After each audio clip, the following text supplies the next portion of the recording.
Bueno, vamos a seguir seguramente con más datos. Para ello saludamos al señor Guillermo Jeremías. Bienvenido. ¿Cómo le va, Jorge? Muy buenas tardes. El saludo al país federal. ¿Cómo le va a usted? Muy bien, muy bien. Aquí estamos, esperando la nieve, que ya ha llegado a algunos lugares. ¿Sí? ¿En dónde, por ejemplo? Y, por ejemplo, en las sierras las altas cercanas. cumbres. En altas cumbres, en la zona de Merlo, San Luis, Cortaderas. Bien. Toda esa zona también está ¿Está llegando. preparando los esquís? Y vamos a ver. Bien, perfecto. Me parece muy bien. Los míos son grandes, anchos, Sí, por el peso, ¿no? No, porque hace snowboard. Bueno. ¿Qué nos trae para hoy? Los que están esquiando son aquellos que apostaron a que el dólar no iba a subir. Hoy volvió a subir y más allá, porque creo que hay una mayoría de los argentinos que tiene una distancia con la moneda norteamericana. No la tenemos. Al no tenerla, intuimos que no es bueno. Por más que no tengamos dólares, tener peso, porque ya sabemos, tenemos la experiencia. Así es. Pero la clave, Jorge, está en saber si esta mini corrida, vamos a llamarlo de una manera, estaba a 1045 a comienzo de la semana anterior, cerró a 1290, casi llegó a los 1300 en Córdoba, se llegó a comprar a 1310.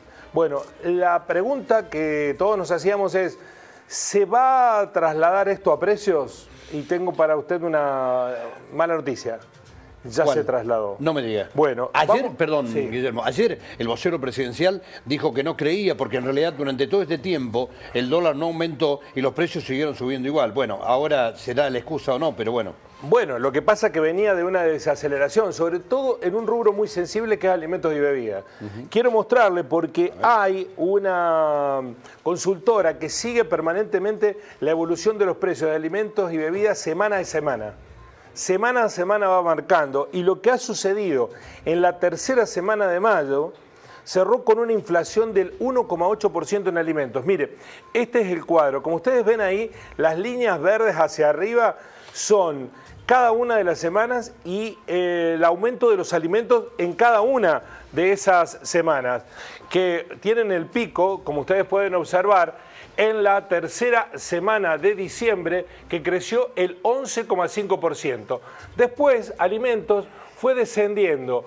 En la quinta semana, en enero del 2024, la suba de alimentos y bebidas semanal fue del 10,6%. Volvió a subir, como ustedes ven allí, en los valores, perdón, no dije 10,6, no, del 1%, y volvió a subir al 3,4, al 4%. Pero miren la desaceleración, miren la cuarta semana de abril. Los precios de alimentos y bebidas habían bajado un 1%, ahí hubo deflación. ¿Qué pasó en la primera semana de mayo? Un 1%. Segunda semana de mayo, 0,1%. Tercera semana de mayo, 1,8%. En esta tercera semana de mayo ya impactó el aumento del dólar, del billete verde. Con lo cual, la inflación en alimentos en la tercera semana de mayo fue del 1,8%. Pero en el mes, si sumamos ese 1,8% más el 1% más el otro 1% de la semana, ya acumula el 3%, con lo cual la desaceleración en alimentos y bebidas empieza a frenarse y otra vez empiezan a crecer los alimentos. Aquí hay cuestiones que están ligadas con la volatilidad del dólar, pero también esto tiene un ancla sobre la realidad, que lo comentábamos ayer. ¿Cuánto pueden subir los alimentos y la bebida si la gente no tiene dinero para comprar? Las ventas han caído. Las ventas han caído. Sin embargo, el dólar otra vez está volviendo a empujar. Ya se está notando, por más que el vocero lo niegue, por más que apele a la misma explicación que dieron otros gobiernos, a los que ellos fustigan mucho, que decían exactamente lo mismo. Como el volumen de plata que maneja el dólar blue es muy chica, esto lo decíamos antes y lo volvemos a decir ahora, es poca plata, porque los que trabajan con el dólar paralelo son pocos millones de dólares, pero lo que tienen un factor de influencia, un factor de contagio, un factor de referencia que hace que inestabilice toda la economía. Si uno seguía estrictamente por las operaciones con el dólar blue, el dólar paralelo, son muy pocas, muy pocas, significativamente comparados con el volumen de la economía en general. Sí. Lo que tiene más es un valor simbólico que otra cosa. Un valor simbólico que otra cosa. Bueno, en ese marco es que comienza a preocupar, y el gobierno hizo hoy una clásica, empezó a vender dólares. Caputo, que ya lo había hecho cuando fue ministro de Economía con Macri y había sido criticado por Milei, ¿se acuerda cuando lo fustigaba y no pensaba que era el mejor ministro de Economía del mundo? Apeló a la receta ortodoxa, están muy demandados los dólares, saquemos dólares del Banco Central, mandó a un fondo del Banco Nación a vender dólares en el mercado y logró hacer que se frenara a los 1.300 y bajara a 1.290, pero quemando dólares. Claro. Algo que va contra la receta dogmática liberal del propio Javier Milei, que asegura que hay que dejar que el mercado regule el precio del dólar. Bueno, aquí el Estado intervino. Bueno, esto demuestra que el mercado no resuelve todo. Bueno, o lo resuelve a favor de ellos y no a favor del país. Sí, por lo menos. ¿No? Yo creo que hay que intervenir más activamente. No tarde con la leche ya derramada. Pero bueno, son criterios. Y el gobierno pareciera tener que estar bajando una a una, arreando una a una las banderas dogmáticas, y está siendo, no digo domesticado por el mercado, pero ha tenido que empezar a mover fichas clásicas, tradicionales, para controlar esta mini corrida. Mini corrida que llega el día después. La mini corrida implicó caída de las acciones de los bonos argentinos en el exterior del 5%. Los ADR, y además una suba del riesgo país que está llegando casi a 1.500, superó los 1.400.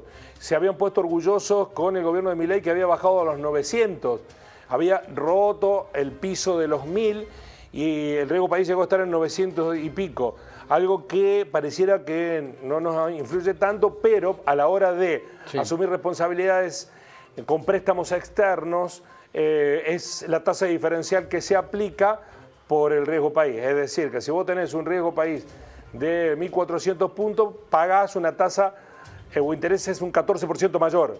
Claro. Y eso te va condicionando cada vez más como país, digamos. Los conocedores dicen que es mucho más preocupante justamente la suba del riesgo país que la suba que puede llegar a registrar el dólar. Bueno, es que están relacionadas. Claro. Cuando se mueve una cosa, se mueve la otra.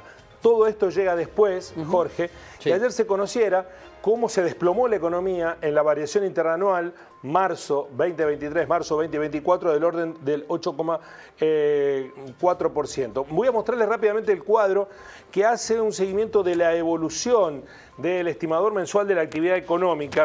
Ese seguimiento marca que con base 100, ahí ustedes ven aquí a la izquierda superior de la pantalla, base 100, en marzo del 2019, cayó en el 2020 a 88,2, con base 100, es decir, tomamos como referencia 100.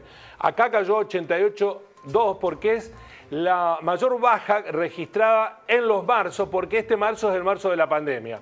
Subió en marzo del 21 a 98,8, mejorando la pandemia, pero no llegando a como estábamos en marzo del 2019. Mejoró en marzo del 2022 el índice de el estimador de actividad económica 104,2, 4,2 por encima de los 100 de marzo del 2019.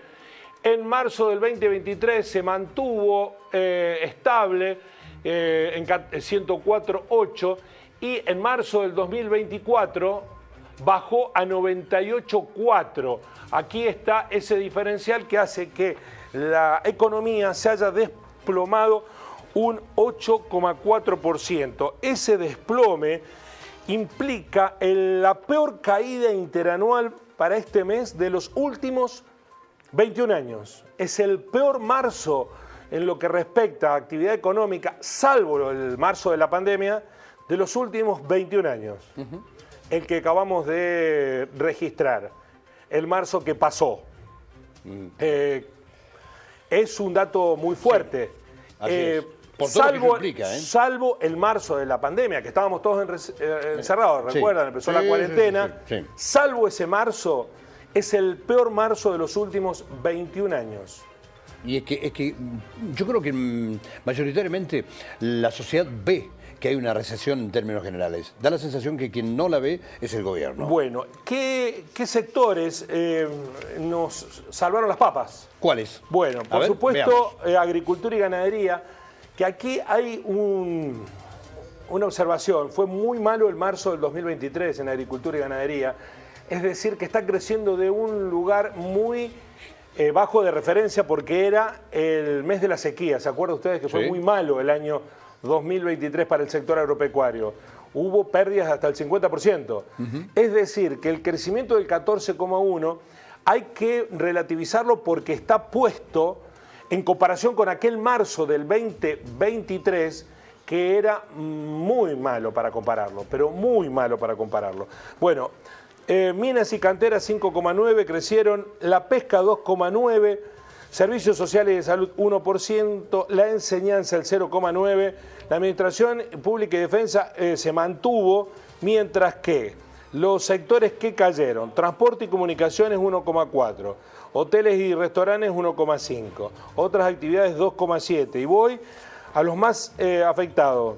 La construcción, el 30%, 29,9%, y la industria manufacturera, el 19,6%, mientras que el comercio mayorista y minorista, el 16,7%.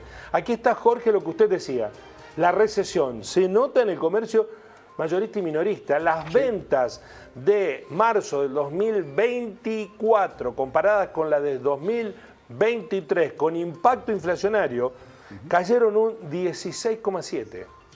Es un número muy importante para una dinámica económica que está viendo cómo los trabajadores pierden el poder adquisitivo. ¿Y esto dónde más se nota, Jorge?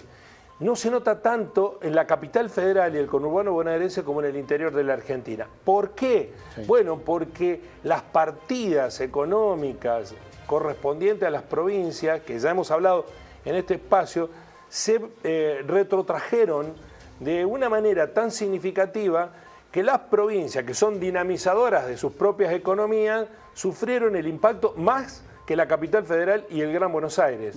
Un principio absolutamente antifederal es el impacto de esta situación que se está atravesando. Para finalizar, las provincias nos quejamos por esta situación y con razón, porque yo le decía que el año 2023 para el sector agropecuario fue muy malo. Sí. Por eso la base que vamos a terminar con esta estadística mostrando, ese barquito que usted ve, es la cantidad de recursos que por derecho de exportación entran en la Argentina, que vienen desde las distintas provincias. Es decir, son los recursos agrícolas ganaderos, derechos de exportación que aporta cada provincia. El dato es de 2022 porque 2023 fue un año muy malo. En el 2022, de todos los recursos que entraron por concepto de derechos de exportación, la provincia de Santa Fe aportó el 40,7% de esos contenedores que ustedes ven en el banco. Sí. Mientras que la provincia de Buenos Aires, la provincia, no la ciudad de Buenos Aires, la provincia de Buenos Aires aportó el 28,2%. En tercer lugar, la provincia de Córdoba con el 20,1%, Santiago del Estero, Entre Ríos con el 2,3%, Santiago del Estero con el 2,1% y el resto de las provincias con el 6,6%.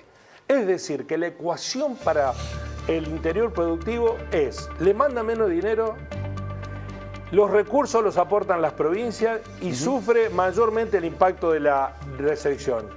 La tormenta perfecta adversa la tenemos en la Argentina profunda, Jorge. Así son las cosas. Gracias, Guillermo. Muy amable. Hasta mañana.